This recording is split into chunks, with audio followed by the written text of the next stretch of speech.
нәрсенің бәрі де кубикті осылай тез жинағысы келеді. Ол үшін не істеу керек? Видеоны соңына дейін қарау керек. Ал біз Рубикті бастаймыз. Рубик жайлы айта кететін болсақ, кубикте 6 центр болады. Және қабырғалар болады. Және бұрыштар болады.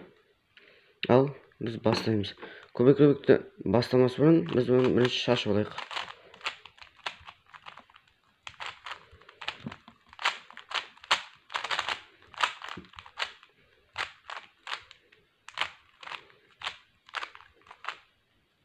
Мен Рубикті шашып алдым. Біз Рубик жинауда кез келген бір центрдан бастауымыз керек.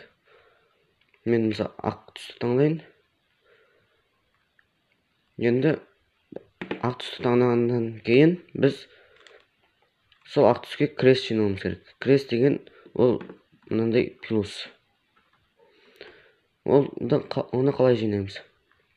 Ол үшін біз астында тұрған қатарларға қараймыз. Ол кезде мына екі қатарға қарауымыз керек.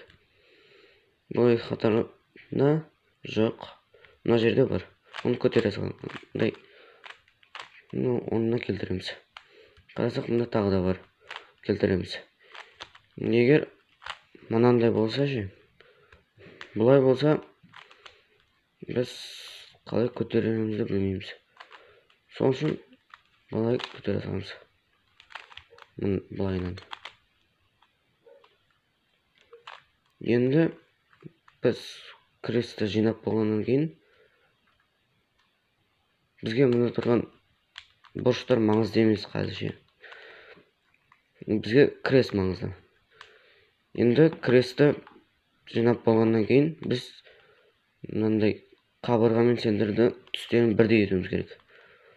Ол үшін міндетті түрде екі түс келу шарт.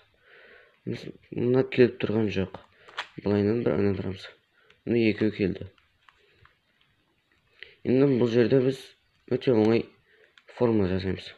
Оның алдымен оң қол жақты төменге екі келген бұрышты жоғарыға ұстаймыз. Және оң қол жақты төменге түсіреміз. Сосын оңға бір бұрамыз, төбеге көтереміз. Соңға бір бұрамыз, төменге қарай. Сол кезде біздегі барлығы шығады.